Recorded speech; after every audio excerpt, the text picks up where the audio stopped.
Hello, everyone, and welcome to Police Off the Cuff, Real Crime Stories. I'm your host, retired NYPD Sergeant Bill Cannon, a 27-year veteran of the NYPD.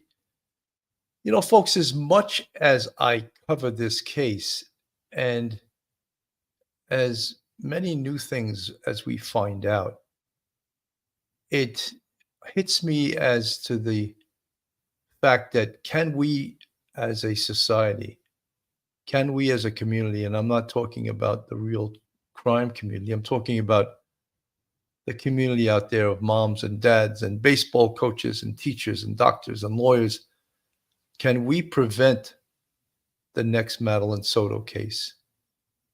And if so, how can we do that? And I chose as the title to today's show, and someone in the chat objected to it, Madeline Soto, why didn't mandatory reporters notice something suspicious?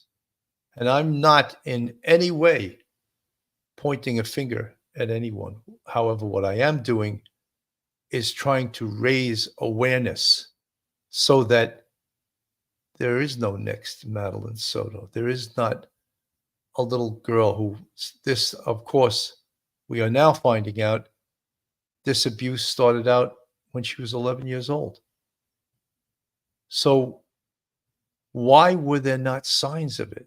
Outward signs, or signs when she went to school, signs when she went to see her doctor. And I'm at this point not sure of the level of complicity of her mother, Jennifer Soto. And I said it, and I'm not sure right now. I think she's still potentially considered by the police a possible suspect. And the other night when I had Professor Mike Geary on, we spoke about a crime through omission. And he explained, and I'll explain to you what omission is. Omission is the failure to act when you have a legal obligation to act, as is the case here, that she had a legal obligation to act if she felt that her child was in danger. And she obviously did not act. Did she not perceive that there was a danger? Did she not understand? Did her daughter not come to her? Did her daughter not act in a way that showed that something perhaps was wrong, horribly wrong? And, you know, motherly instincts.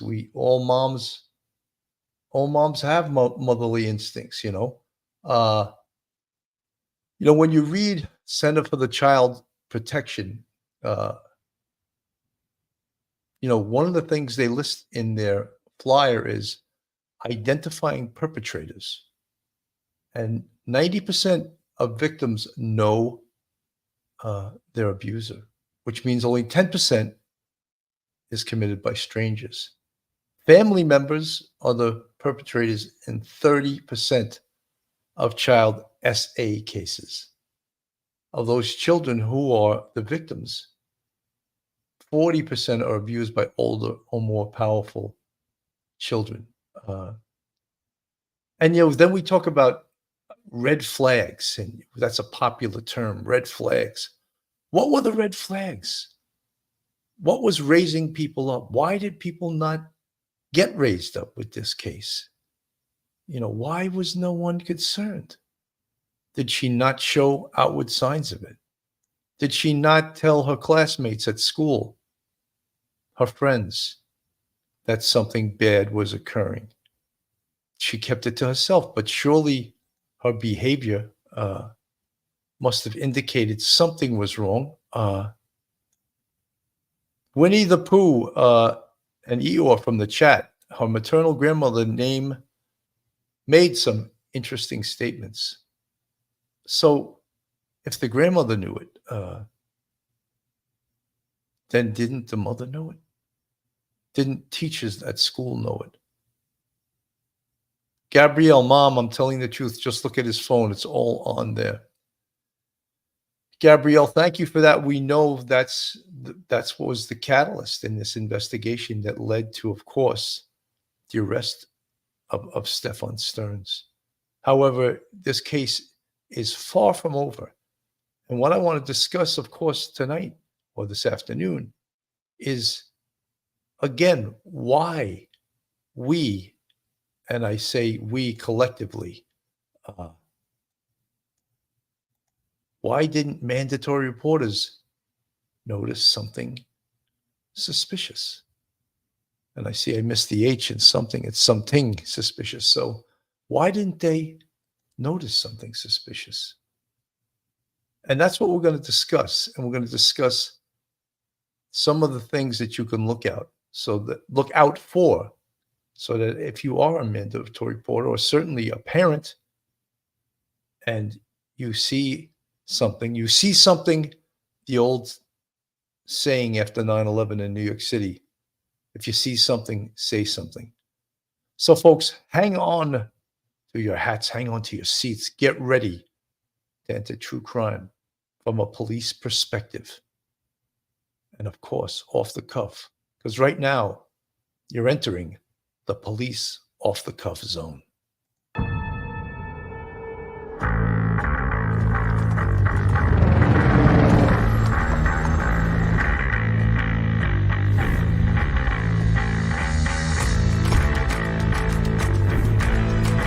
There has to be some common sense.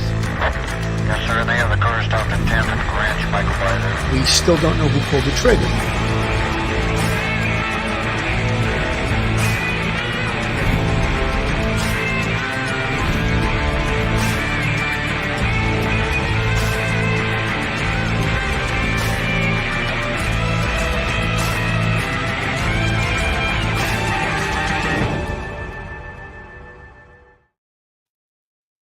So we're back. Megan Ulek, thank you so much for the $4.99 super sticker. Very much appreciated.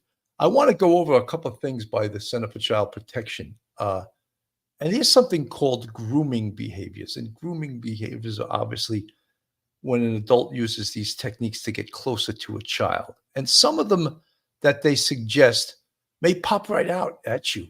And you may say, wow, so that's what he was doing, or that's what she was doing, right? Giving special attention or gifts to particular children or targeting specific kids for activities. Physically and emotionally isolating a child from family members and friends by finding reasons for having one-on-one interactions, sleepovers, camping trips, etc. Or undermining relationships with parents by convincing the child that no one knows him or her like the abuser. The gradual crossing of physical boundaries, hugs that last too long, having kids sit on their laps, or accidental touching, or that type of thing. Keeping the essay just between us by encouraging kids to keep secrets from friends and family members. So recognize the signs, and this is according to the Center for Child Protection. Essay behavior and language that's not age appropriate. Anxiety, chronic stomach pain and headaches.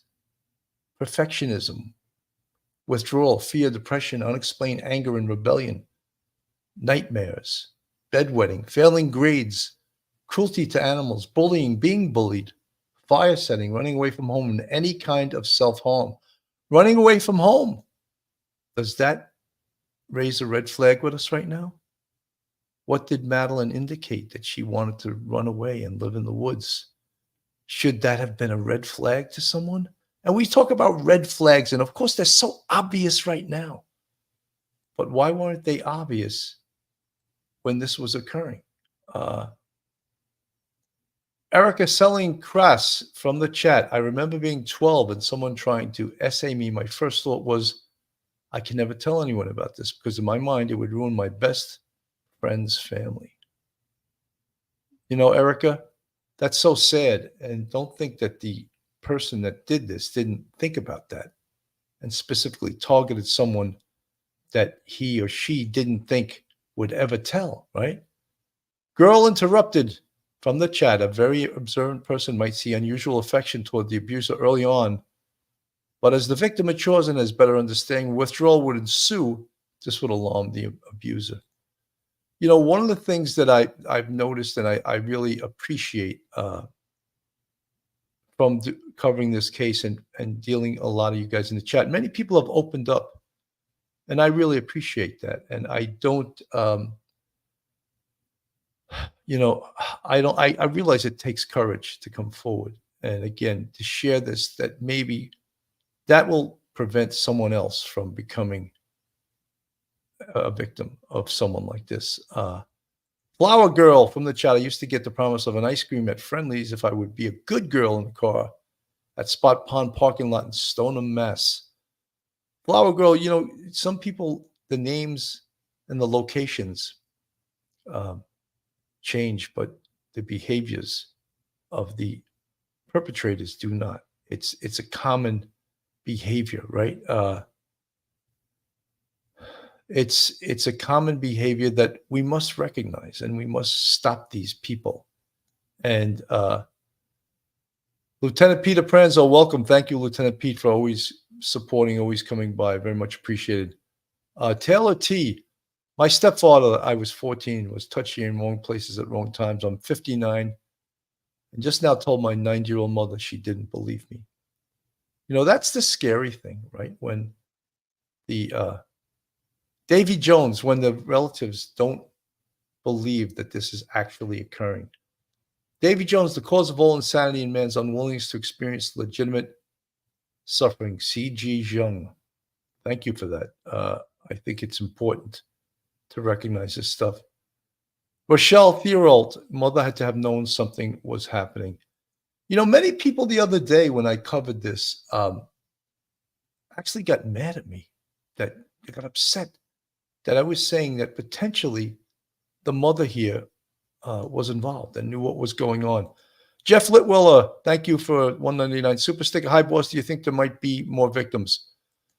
Jeff Litwiller, I have no doubt there's more victims. I'm not saying more victims of a homicide, but I'm definitely think that he has SA victims all over this country. And think of his personality. Think of where he worked for a while. Disney World.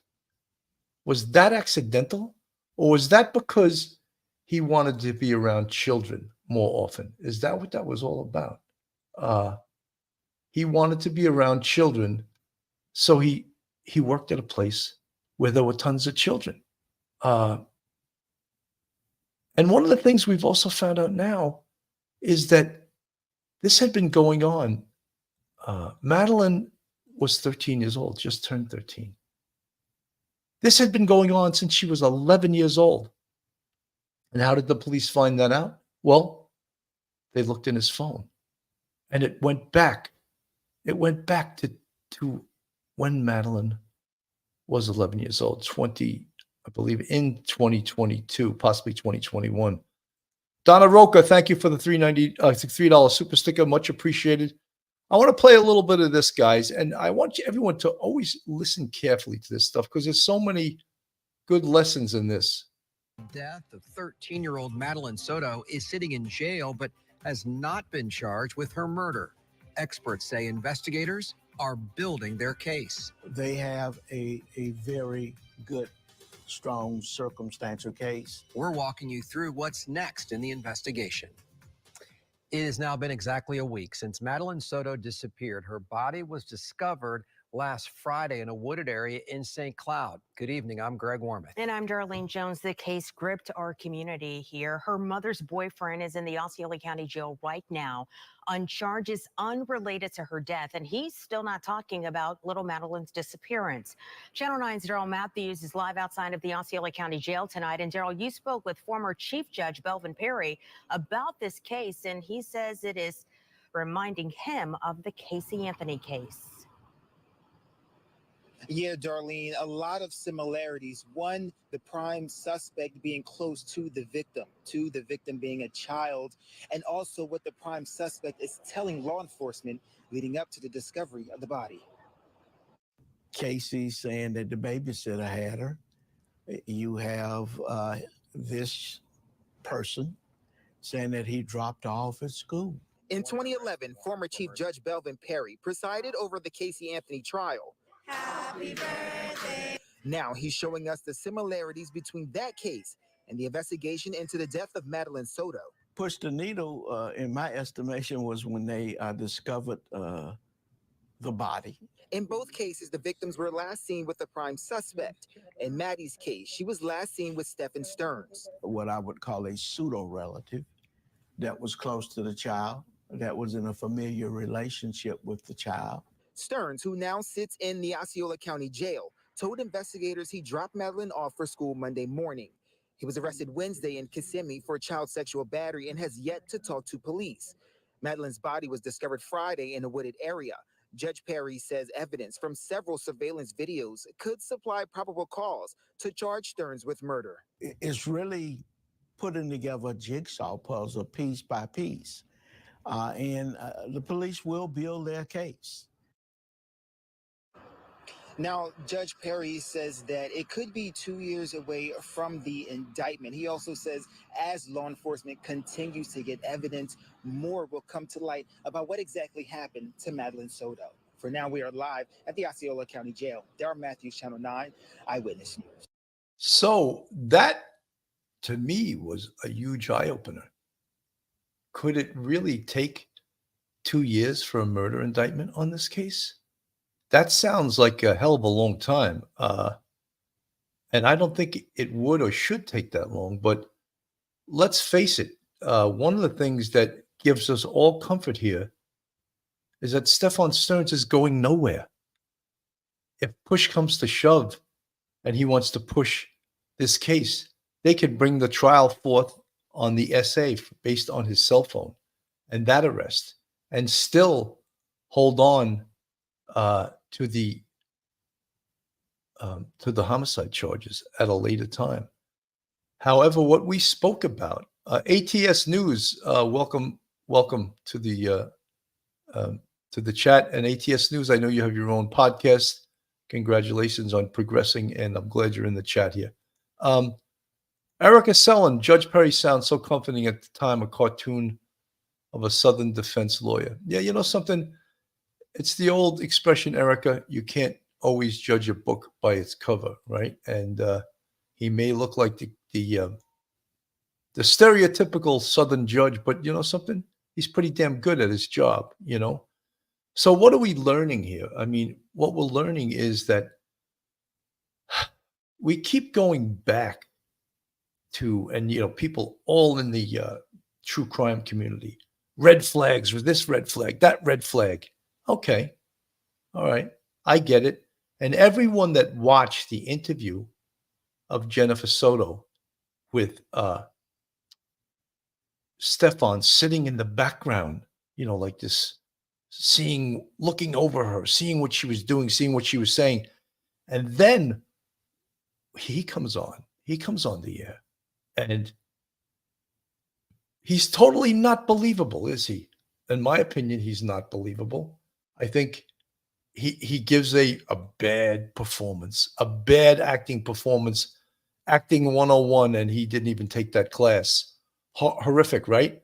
Girl Friday from the chat, I wonder how many light bulbs go on now. I'll give her the benefit of the doubt of not knowing. Girl Friday, I can't give her the benefit of the doubt. I don't have that luxury. I'm from the police perspective, and they got to investigate her. And you know, at some point, I know they have spoken to her, but they spoke to her as a witness and as a victim.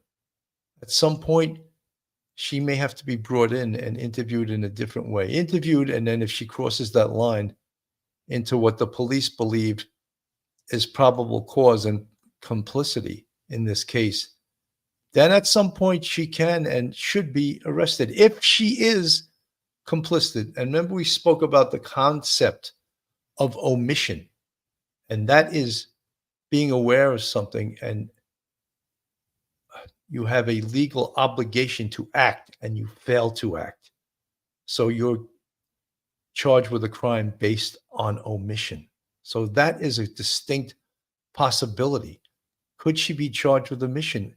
This goes back, you know, Maddie just turned 13 years old. This goes back to when she was 11 years old. So these horrific things, uh,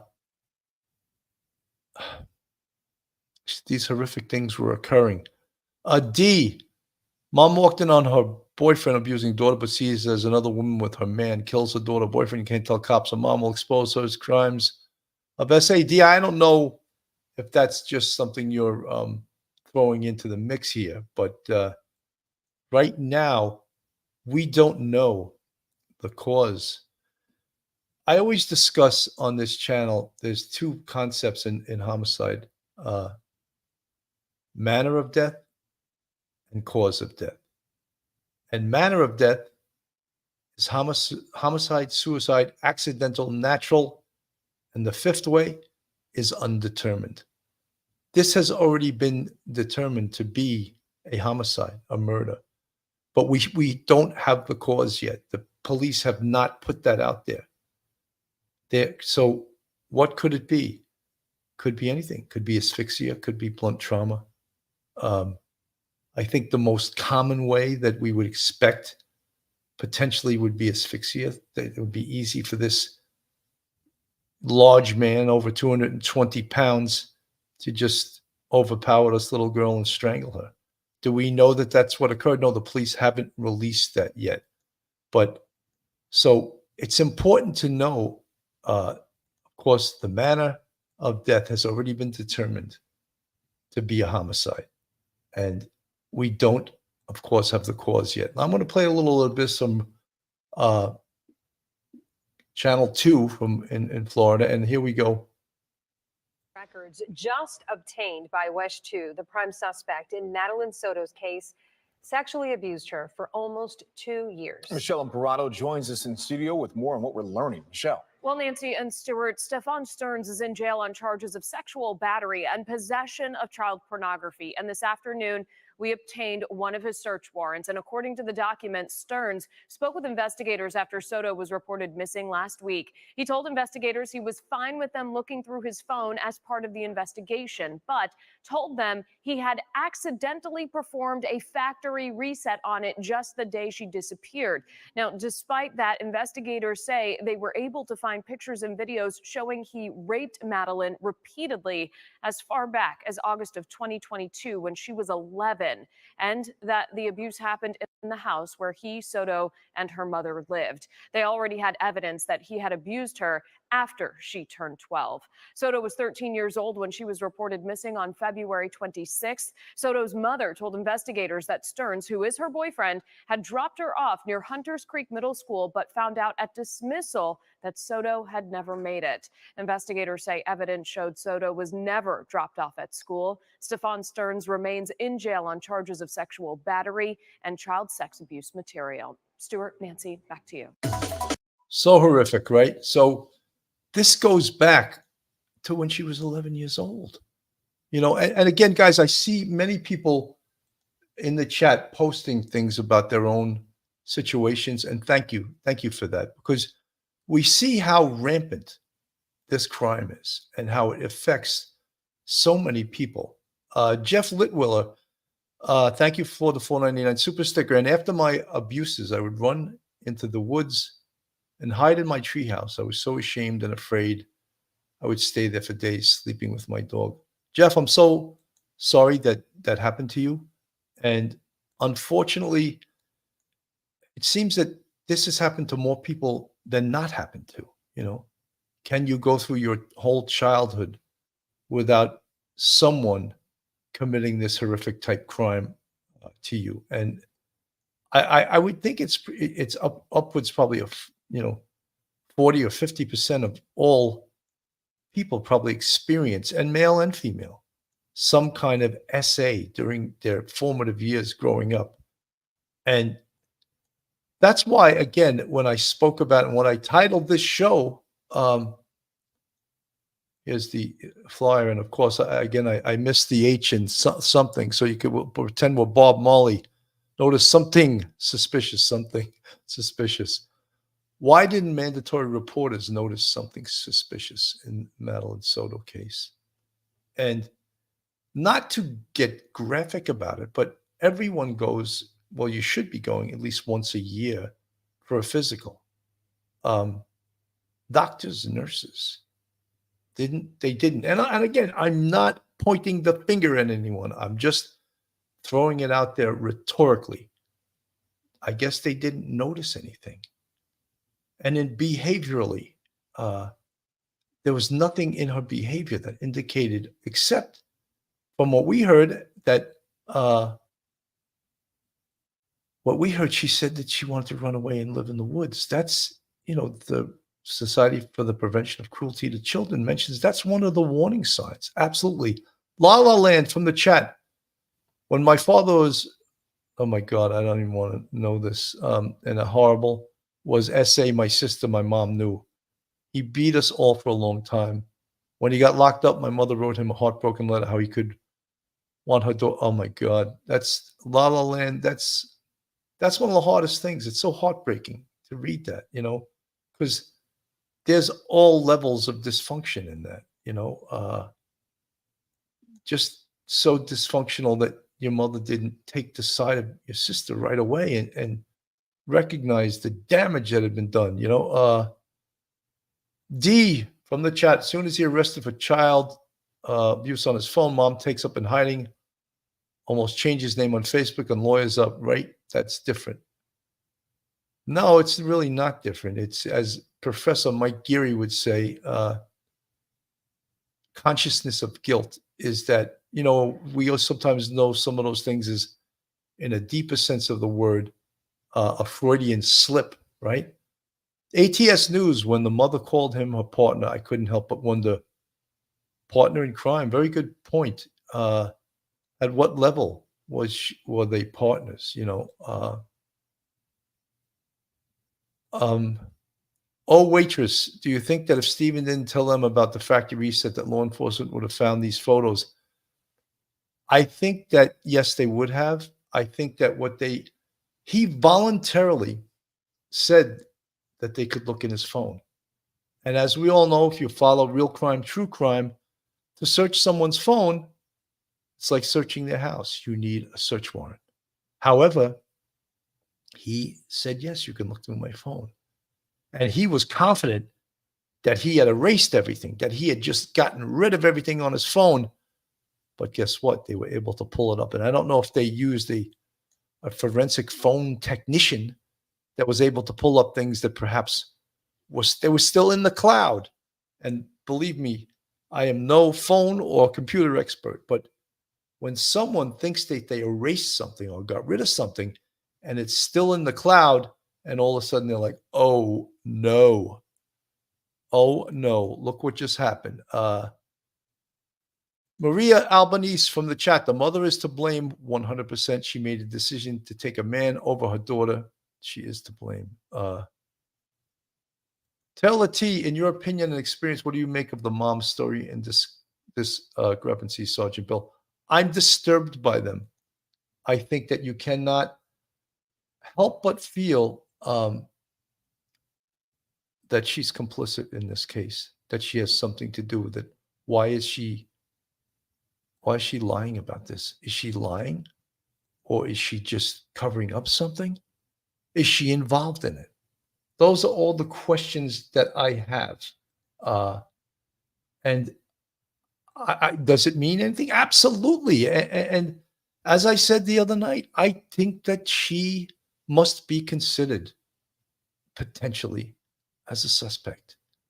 And it's too horrific not to consider her. We know now that these things were going on in her home, for over 2 years. How did you not notice something very, very bad was going on? Were you ignoring things? How did you not notice? It's horrific. Kissimmee, Florida. Just look at one county over, Polk County, where 288 people were just arrested for, let's say, S crimes and human trafficking.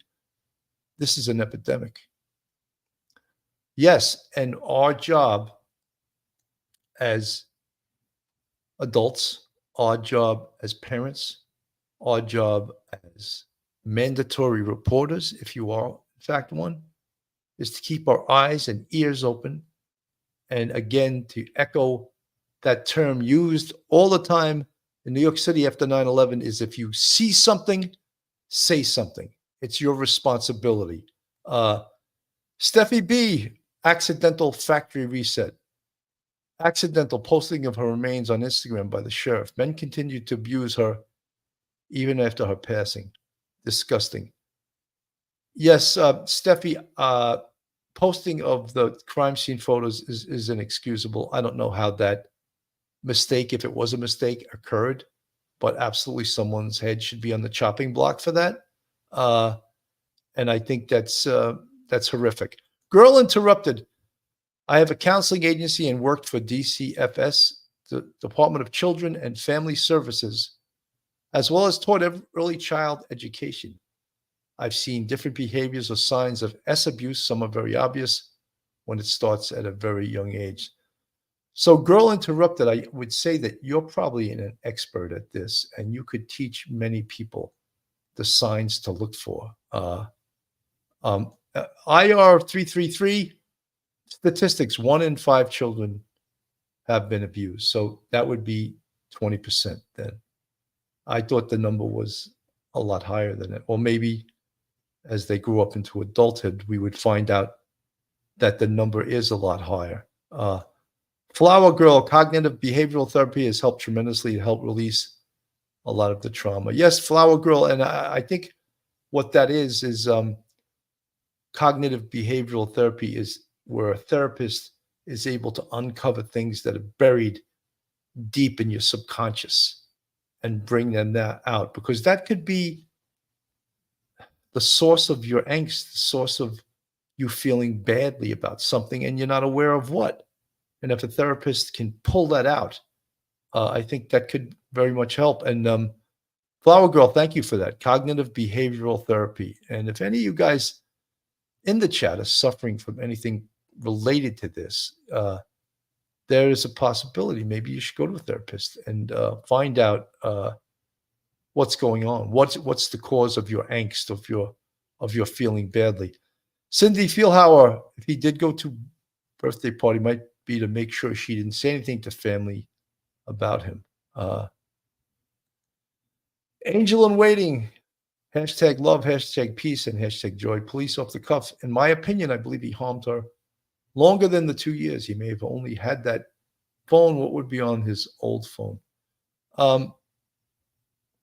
Angel in Waiting, all of those things, we don't know half of it, of this investigation. The police are not going to release things that they uncovered, all things, because they want to keep certain things close to the vest, because they're trying to put forth and build the strongest murder case against this guy they possibly can. Paper Chaser from the chat. Madeline had ADHD and autistic traits. Some of that may have been actual symptoms of the abuse, and school personnel may have attributed her behavior to a special needs diagnosis. Paper Chaser, you sound like you are a professional. And every once in a while, I read some of the comments in the chat, and I can tell many of you are professionals, and I appreciate that, because guess what, guys? I don't know everything. I absolutely don't know everything. I know a lot, but I don't know everything, especially about psychology and therapy and many of the things that some of you are. Infamous truth teller. Police off the cuff. These conversations need to be had more often, more frequently. Get these monsters and all this stuff out of the shadows so victims feel supported and they will speak and get them locked up. Thank you, infamous truth teller. And I think these conversations have to be had with children. These counselors and these therapists need to go into schools. And I want to play a bit of this in regards to the case. Look, you've got the city of Kissimmee down in Florida. You know where it is, just south of Orlando. All the attractions, Disney, all of that. I'll show you. This is approximately now where their apartment is located. And it's from there that Sterns agreed to pick up Madeline and bring her to school. Now, he doesn't take her all the way to school. Let me show you where he claims he dropped off Madeline. It's the Peace United Methodist Preschool. It's about 5 miles from the apartment, where you can see right there. But he claims that she was embarrassed about being dropped off at her middle school and asked to be dropped off there. And he says that he did it at about 8:40 in the morning. So let me show you where her school is now, the middle school.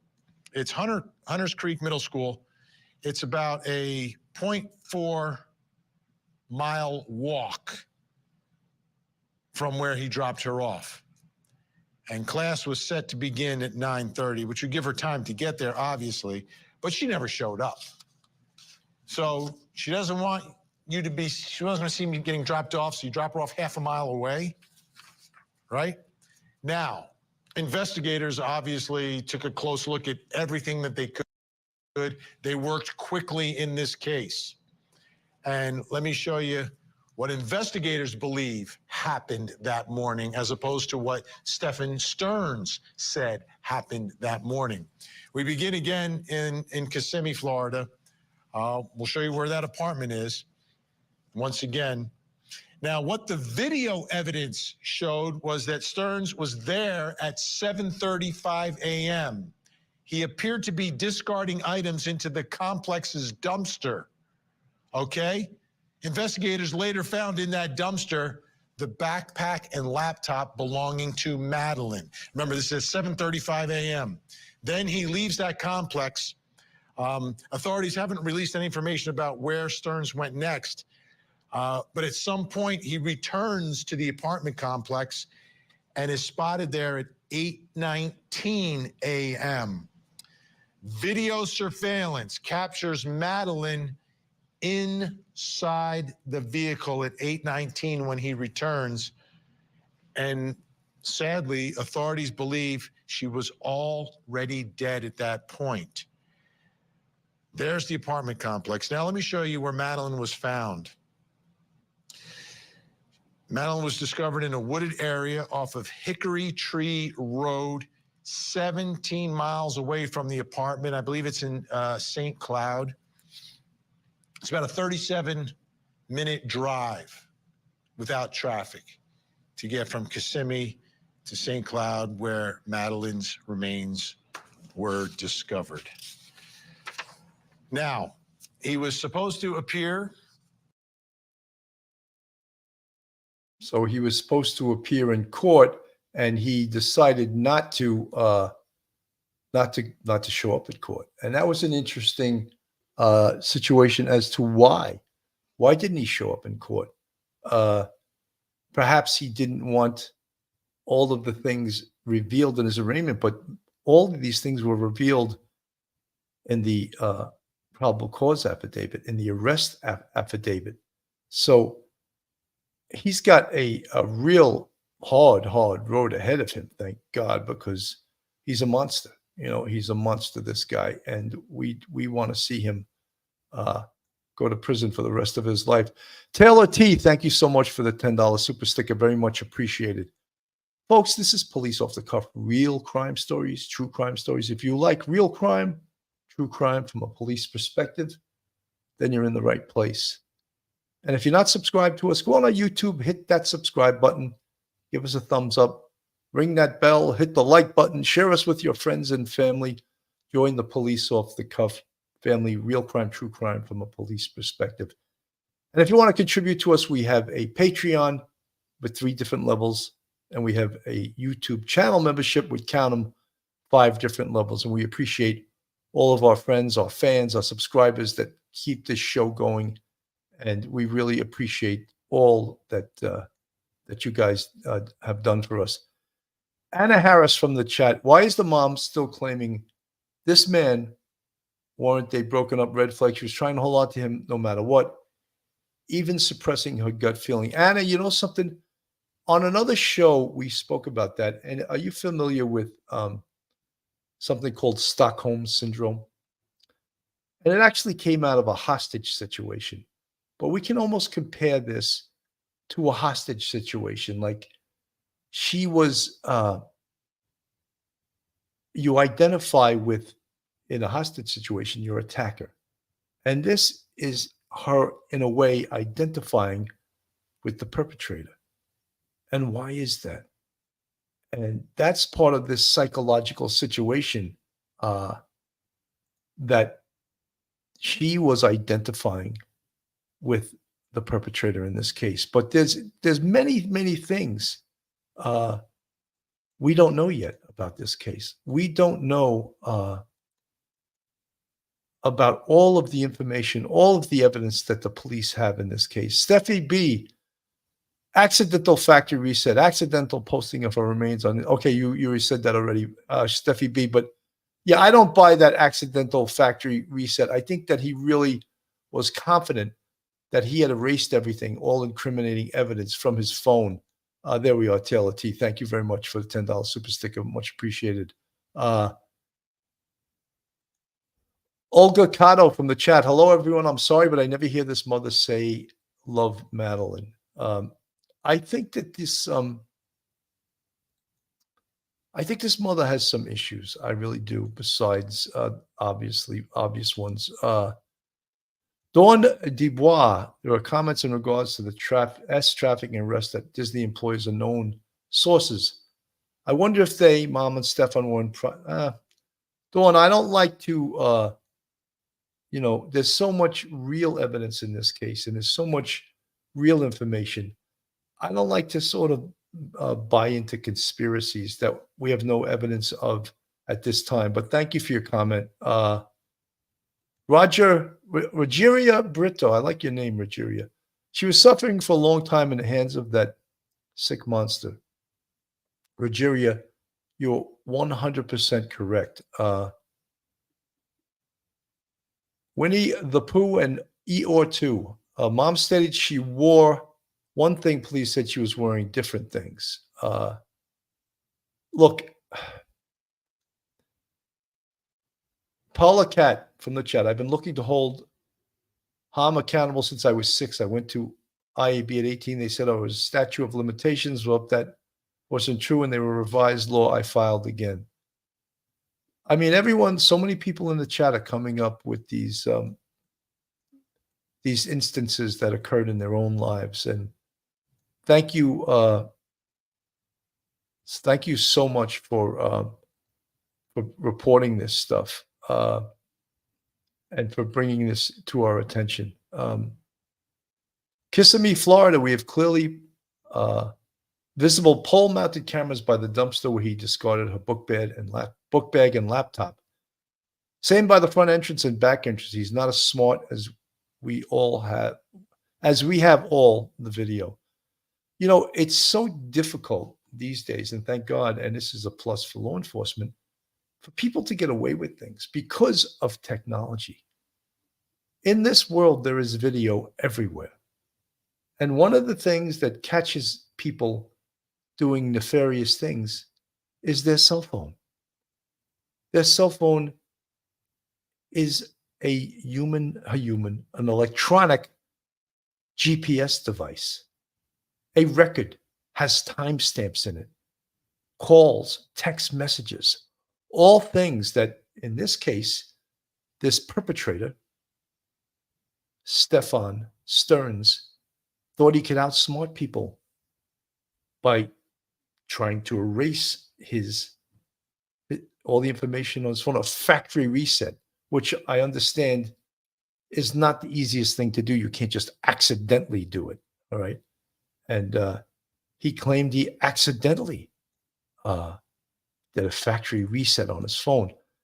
Again, how Professor Mike Geary would say, consciousness of guilt. He knows he's guilty. He's trying to do something that will erase the evidence. Schmitty from the chat. Sergeant Bill, I wonder if in his mind he was thinking, she's 13 now, she's aged out. Why did this happen the day after her birthday party? That seems telling and creepy. Schmitty, everything about Stephan Sterns is telling and creepy. It's very much Rogeria Brito. Her mother failed her big time. Rogeria, I 100% agree with you. You know, after I retired from the police department, I taught college. I was teaching part-time while I was on the police department, but I taught full-time for my first 5 years after retirement. And I had an office mate, and we became very close friends.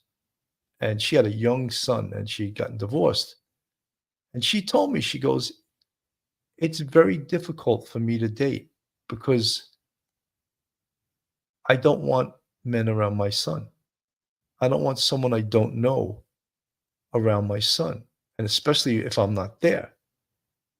And I was like, wow, very perceptive of you to do that, and very protective of you to do that. But guess what? She was making a hell of a lot of sense, you know, that she didn't want anyone who could potentially hurt her son, that she yet, you know, you're courting someone and you're going out on dates, but she didn't want to bring potentially uh, um, a problem into her home. Audrey Jordan, Sherry Browning, great question. Where is her father? From what I understand, the father and Jennifer Soto were divorced, and he was perhaps, I think, living in another state, so he wasn't around, which is also not uncommon in our today's society. Flower Girl, I definitely identify with Stockholm Syndrome, as I was groomed by my father from an infant. It took intensive therapy to release myself from that, but it can be done. Flower Girl, thank you, thank you, thank you for just sharing your experience with other people, to see that there are people in the chat, there are people who have gone through this, and people that have survived this kind of horrific situation. People can survive. They can survive, and they can live fruitful and productive lives. Vegas Gem, thank you for the $1 super sticker. Much appreciated. You know, during the case, I want to play a little bit of the Sheriff Mena that he speaks about this. And, you know, of course, we all wanted to believe early in this case that she was going to be found and this was going to be happy ever after, and she survived. It's in this case that we want to share with our community. I wish we were here to tell you that we have found Madeline, but we have not found her. Last night, detectives from the Kissimmee Police Department met with Madeline's mother, and they had to tell her the very devastating news that although we have not found Madeline, we are now confident that she is dead. So our efforts will be focused on recovering Madeline. Dozens and dozens of detectives, crime analysts, and specialized team members have been working nonstop and following up on every single lead and every shred of evidence. Our detectives have determined that Madeline was never dropped off on the morning of February 26th near her school. Instead, we believe she was already dead at the time, and that Stephan Sterns moved her body in the early morning hours on that day. We have video evidence that shows Stephan Sterns discarding items in a dumpster in that apartment complex in Kissimmee at 7:35 on Monday, February 26th.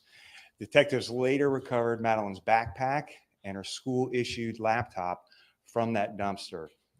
At 8:19, we have evidence that shows Stephan Sterns returning to the complex, and Madeline was visible in that vehicle. We believe she was already dead at that time. As a result of that, although the initial missing persons investigation started in Orange County, the Kissimmee Police Department will now be taking over the investigation and will become the lead agency. And of course, the Orange County Sheriff's Office, all of our support personnel will be available and will still be assisting in this investigation. So at this time, I'm going to turn it over to Chief Holland from the Kissimmee Police Department. Chief. Thank you for being here. As Sheriff Mina said, this is still an active and ongoing investigation, and there is a lot of additional information that we cannot release at this time. I do want to note that Stephan Sterns was transported from the Orange County Jail to the Osceola County Jail, where he is being held on capital sexual battery charges filed by the Kissimmee Police Detectives. Right now, our top priority is recovering Madeline. We are still appealing to our community for its help in this case. Please share this crime line bulletin on my right of Stephan Sterns. He was last seen driving a silver 2010 Lincoln MKZ. The Florida tag is IYLL82. On Monday, February 26th, between 1 and 2:30 p.m. in the area of State Road 192 and Old Hickory Tree Road, as well as Old Hickory Tree Road and Nolte Road. During this time frame, it is believed that Sterns had a flat tire and might have been seen changing the tire in this area. If anyone saw this vehicle or noticed anything suspicious, we're asking that they call Crime Line. We will continue to work tirelessly with the Orange County Sheriff's Office, the Osceola County Sheriff's Office, and St. Cloud Police Departments to bring a resolution to this case and recover Maddie. Thank you. All right. Thanks, Chief. We'll take some questions, but So, that's, when we were still hopeful that Maddie would be recovered and she would be recovered alive. You guys asking me some really good questions in the chat. April Rain, I'll put it up in the chat. What if he attacked her that night and Maddie then took her own life? She said she wanted to disappear when she turned 13. This would explain lack of visible injuries and him not being charged. April Rain, the autopsy will determine the cause of death. And if it's asphyxia, you can't really strangle yourself. And they'll be able to determine whether or not it was. The term homicide means death caused by another. And you raised some good points, but they'll, as I said, as part of the investigation, they'll be able to tell how she was killed. And that's one of the things that, we don't know. Everyone wants answers right now. And in fact, someone just mentioned in the chat that Duty Ron had a person on that analyzed the mother's statements. And I'm sure the guy was, I didn't watch it. I'm sure the guy was very talented and he's very good at his job. However, because she went on television and because Stephan Sterns went on television, that's all evidence against them. And you can get someone like Duty Ron had on his show to testify in courtroom in a court of law and say, yeah, this is deceptive. This is being deceptive. That's being deceptive. So going on television and speaking up about what they saw, what they think, all this other stuff can be used against them. Absolutely can. And everyone is so enamored with it because it is tough to believe when you watch her or when you listen to her speak.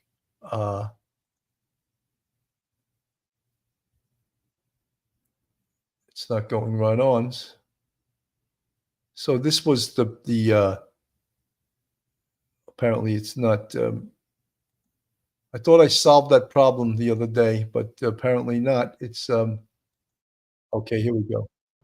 JENN. Let me just move on a little bit. Jennifer Soto. But this isn't normal behavior now. What was the last thing, I guess, the conversation that you two had, you and your daughter? We spoke about her birthday party. She had a birthday party on Sunday. She had a great time. I couldn't make it because I was working, but she had an amazing time. She was so happy with all her gifts. I told her good night, and yeah, that was it. I was the one who took her to school in the morning. That was my partner. Yeah. 13. She's 13 years old. Yes. 13. Madeline. Madeline. What are you thinking right now?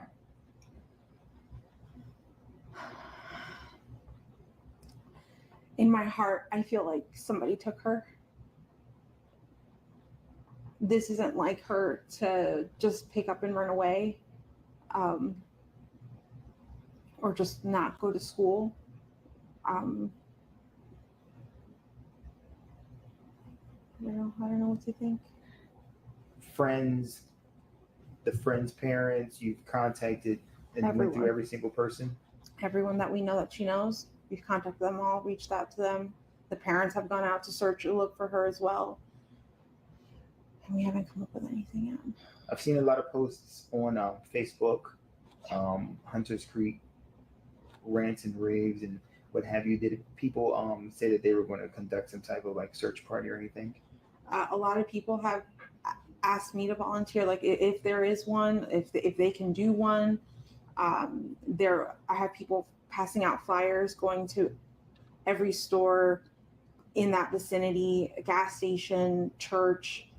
I think people were being stopped in the street this morning in front of the school to see if they've seen anything, if they've heard anything. My family they're going all out right now. Yeah. I know as a mother, a lot is going on in your brain. So much to bring her back home. What have the law enforcement told you that you are able to share?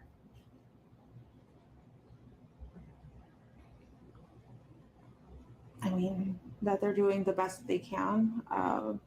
They've had detectives come out, interview us. They took a piece of her clothing for the canine dog to see if they can sniff her out. I'm not sure when that's being done. Do you have any inkling where she possibly could be? Like if you would say, okay, last time I went to work and came back, she was at Jane's house or Sabrina's house, and maybe I forgot to check that house, or she played at this park one week and maybe she went back there or something like that. We've looked everywhere we could have thought, and anywhere she would have been. She would have known to wait for me at the school. But we did check if she could have walked. My mom's office is close to the school. We checked there. We checked the walking paths that she could have taken. We've checked all of her friend's house. I think we've checked everywhere I could think of, honestly. What do you think? Oh gosh, I just had it tip of my tongue. What was she wearing? She was last seen wearing a green hoodie, black shorts, white Crocs, a black JanSport backpack with gray hibiscus flowers on it. And you said this is not like her. Not at all. To run away, an argument, anything like that to provoke her? She's never done anything like this, no. And we haven't had it. You know, folks, I just want to remind everyone, this is not like a professional interviewer. This is not an interrogation. It's not a police interviewer. This is someone from television just soliciting information.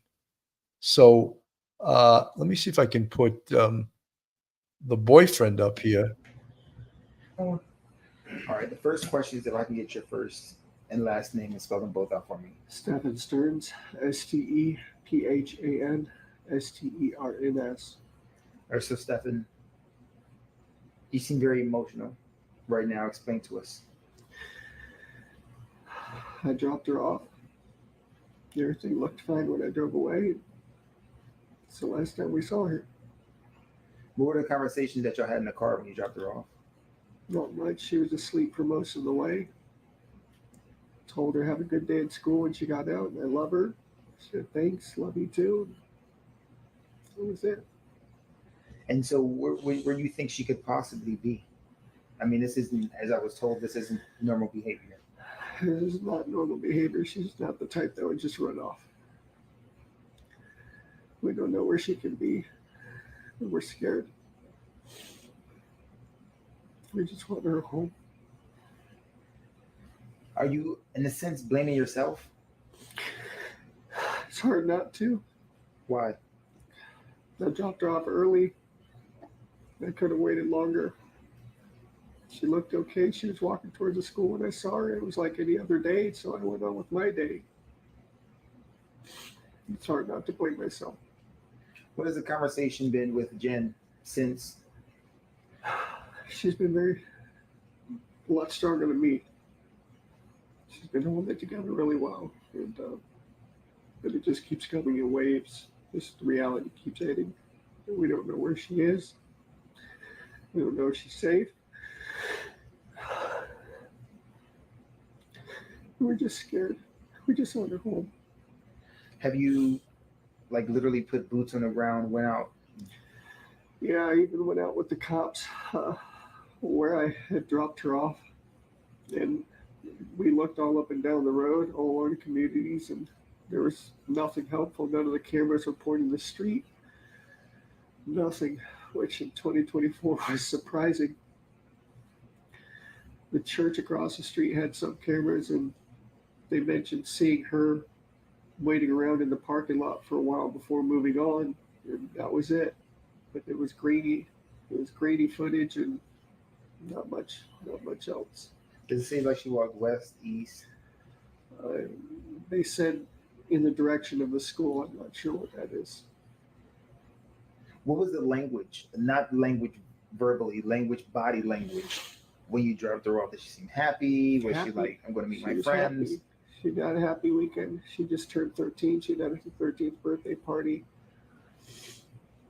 She was happy that we were all together here, and she's just very happy. She was a happy kid. She's very sweet. She's a very sweet girl. She brings a lot of joy to us, and we just not knowing.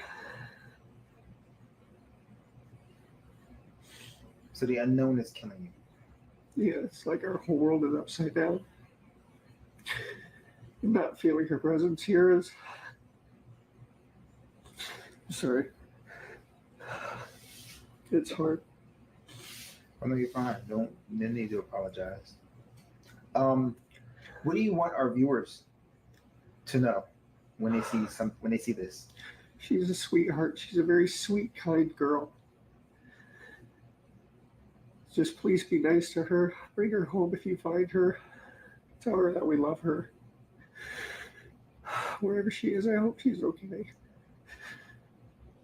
I mean, if someone were to come in contact with her and you gave me her diagnoses, would it be easy to approach her without any like agitation or anything? Yeah. She's a good kid. She's a good kid. If you can sum up in one complete sentence, waking up, getting ready to drop her off at school, dropping her off at school, to now speaking to me after talking to the police about her being missing for over 24 hours right now. In one complete sentence, what would that be? A living nightmare. It's a living nightmare. Day started off like any other. I just want to wake up and just get hit with waves of the reality. Just it's setting in. As soon as it got dark last night, we started falling apart because we knew it wasn't going to come to an end.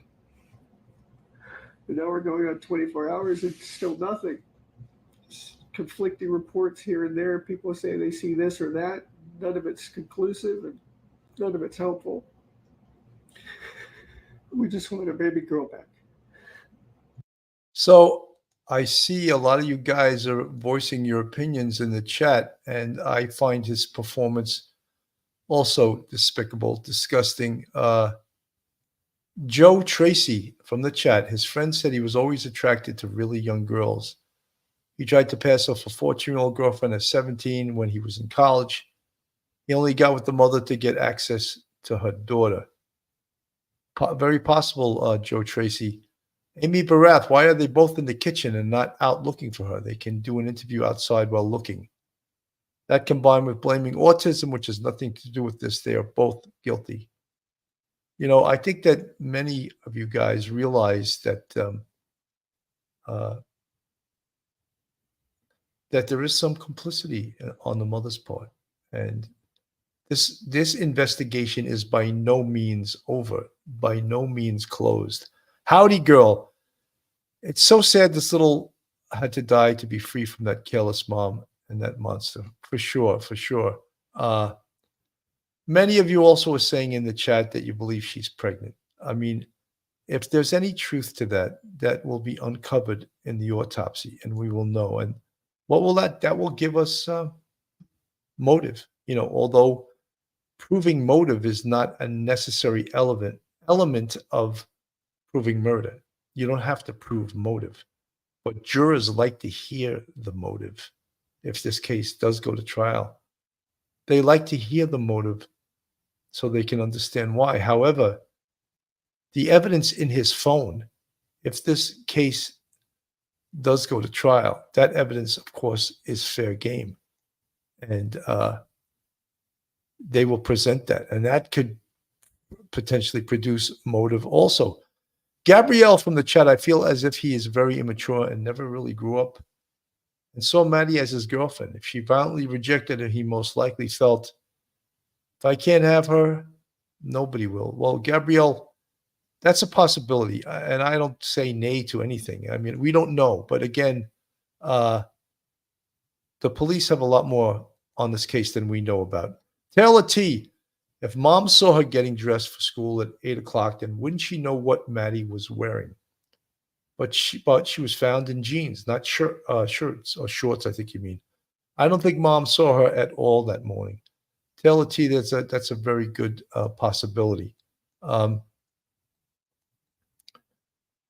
Rogeria Brito, it hurts me deep inside thinking how much Madeline suffered and was hurt. Well, guys, there's no doubt that as we have learned that this had been going on for a longer period of time than anyone had ever suspected until now. And now we know what the hell was going on here,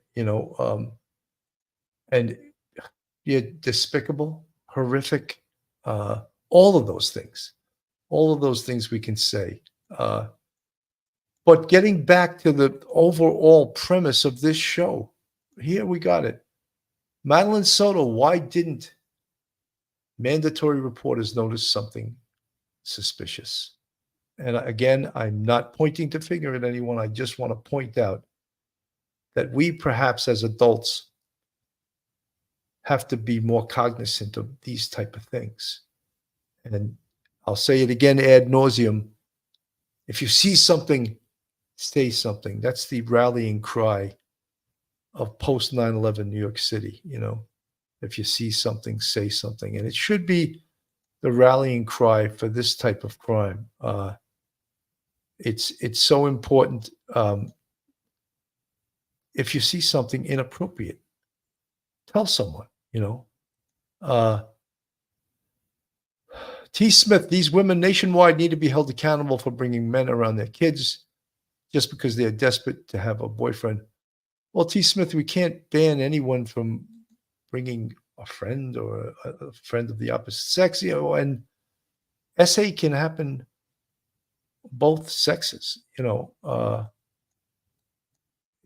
so you can't not bring people around, but you have to vet them. You have to, before you bring them around, you have to be really sure that they're safe to bring around your kids. And that can be difficult to do, right? Some of it may be instinctual. You may have good instincts. Missy J, I knew a family in the same situation at Jen. The mother knew but was too insecure to leave him. When he got caught and was released from prison, she took him back in the door. That's despicable. That's horrific. That is so horrendous. Any mother that does that is not a mother, is not, in my mind, is not a good parent, is horrific. I mean, to put your own needs above your child and then not to protect your child is beyond despicable. Kelly Dunleavy, from the chat, it is confirmed that Maddie told someone at school they could very well be held liable in some way. Not sure about Florida, but in PA, teachers are mandated reporters.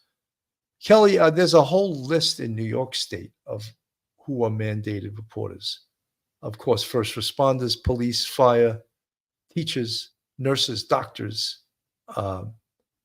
guidance counselors, all people that have contact with children, coaches, they're all mandatory reporters that if they see something, to say something. And, I mentioned some of the things also. If this had been going on for 2 years, without getting graphic, because I'm not going to, but wouldn't in a examination, a doctor notice something that was amiss in a 13-year-old girl and happening since she was 11? Wouldn't a doctor notice something? That's what I question. I'm questioning that. Howdy girl, that mom left Madeline alone with that monster on countless occasions for years. Horrible, horrible. Infamous truth teller, the officer said that they saw him dumping the laptop at 7 something in the morning. The mom said on the second statement that she saw her at 8 o'clock before school. That's not possible. She was already gone. Infamous truth teller, you're 100% correct. Something is not right here. So what? Have the police thoroughly interviewed Jennifer Soto, the mom? Or have they just sort of interviewed her as a witness and not as a potential perpetrator? Because if they haven't done it yet, there's a potential that down the road she will invoke counsel and they won't get a shot. They won't get an opportunity to interview her. So that is something. And again, the police so far in this case have done an outstanding job. So I cannot criticize a thing that they have done. Folks, if you're looking for a great attorney in the New York metropolitan area, then Joe Murray is your man. Joe's a retired NYPD police officer and a great defense attorney. You can reach Joe on his cell at 718-514-3855. Email him at joe@jmurray-law.com or go on his website, jmurray-law.com. Not only is Joe a fabulous defense attorney, but he's a huge supporter of the Police Off the Cuff podcast.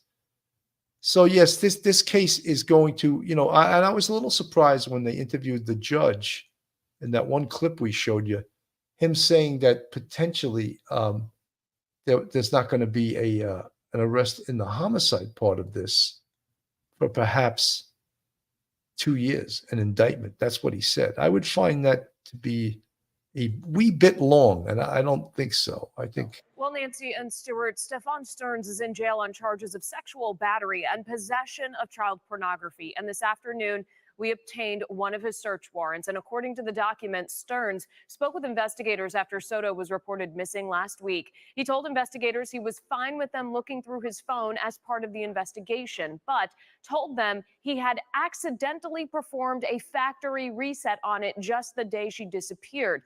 Now, despite that, investigators say they were able to find pictures and videos showing he raped Madeline repeatedly as far back as August of 2022 when she was 11, and that the abuse happened in the house where he, Soto, and her mother lived. They already had evidence that he had abused her after she turned 12.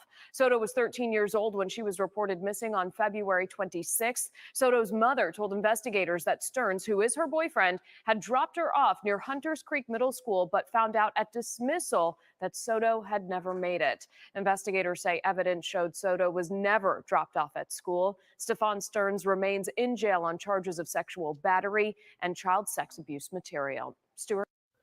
So, I mean, that's about as clear as a TV station can report on what the heck happened here. And just totally horrific. I just want to ask a question from the chat. How many think, and if you think that Jennifer Soto is complicit in this case and should be charged based on what we know right now, put a 1 in the chat. If you think she's totally innocent and perhaps the victim of Stockholm syndrome and not doing anything because she was just taken in by this guy. Put a 2. I'd really be interested to see what everyone is thinking. Jennifer Bossert, I always give my daughter an opportunity at the doctor to ask questions and have a moment to talk to the doctor. As they get older, they need this independence. Jennifer Bossert, you're a very wise woman. Yes, and without you present also, you need to give them, Brad R. Bill wonder if a late tip came in and he was caught on a deer hunting cameras in the woods they found her in. Well, I think one of the big tips, of course, was that he changed the flat. Someone called that in, and that sort of gave them a general vicinity where he was. Charles making a Clara face. The actual police report has the mom saying she saw her in the morning. She told the media she saw her the night before. At the very least, she lied to cover something up. Charles making a Clara face. I think you're pretty damn accurate about that, and it's unsolved crimes uncovered, while yet still today. Exactly. That's why the police say the mother provided conflicting statements versus what she said during the WFLA interview versus what she told detectives. No doubt that she's told. Lee McKenna, could mom be charged for child endangerment? Absolutely. Absolutely, she could be charged with that. April Rain, I truly don't feel she okayed a role in her murder, but if she is coercing her and she was feeling brainwashed by him, he's a classic psychopath. I think I happen to agree with you, April Rain. You're 100% correct. And this is such a sad case, And one of the things we talk about is that, didn't she tell any of her friends about what was going on? Did she have? I always used to tell people when I was involved in homicide investigation, if you want to find out about a young kid's life, don't ask the parents. Ask the child's best friend. The best friend usually knows everything, because they converse, they tell each other about things that no one else knows. So that's what I would always say, and I think that's still true. Guys, I think that most of you are believing that, most of you, not all, are believing that Jen is complicit in this case, that has something to hide, or perhaps is hiding something, and that's disturbing, I think. And can she be charged criminally? The answer is yes. And we still don't know how Madeline was killed. We just know that the manner of death has been ruled a homicide. We don't know what the cause of death is yet, though. And that's what we're going to be finding out. And again, very sad. And I'm just imploring and we spoke about all you folks out there that are mandatory reporters. I hope we learned something today, and or if not learned something, just was made aware and got this out in the public consciousness. And I also want to thank all you folks in the chat that volunteered to tell us about some of the things that occurred in your life. And I really appreciate that you shared something that personal. Erin, my kids hate me, but I regularly ask them, especially when they're upset, has anyone hurt you or touched you in private parts that made you feel uncomfortable? We've always been upfront with them about predators. Erin, it's right. It's right to the point. You're not, as they would say, beating around the bush. You're getting right to it, and it's probably a good strategy. Love Shack Sarah, I have a 10-year-old daughter. I will note date. I grew up on an island with a prison on it. All too aware of the creeps. The risk is too high. I can have a dating life when she's grown or not. Yeah, it's sort of sad that we have to consider all these things, but yeah, we do. M4, if Maddie was on the spectrum, she likely had communication challenges and struggled with friendships. Just another reason she was targeted by that monster. I think I totally agree with you. Adriana Kessler, I do think It's strange that she didn't mention any hatred or disgust for anyone that may have taken her daughter. When she says she doesn't know what she can say, I almost feel like reference. Yeah, I mean, I thought it was a little strange that she said in the interview that she thought she was taken. Yeah, I think it's really strange. Again, folks, well, thank you so much for joining me today. And again, if you're not subscribed, hit that subscribe button on our YouTube. Give us a thumbs up. Ring that bell. Hit the like button. Share us with your friends and family. I'm Bill Cannon from Police Off the Cuff, and it's these shows, as much as they can be difficult, I think they're eye-opening, and I think they can be educational, and I think we can help each other. And I appreciate, again, I'm saying ad nauseum, that's one of my favorite expressions, that I so appreciate you guys in the chat that share things that are so difficult to share with others. So, folks, have a great day today. God bless, and I'll see you on the next one. One episode just ain't enough.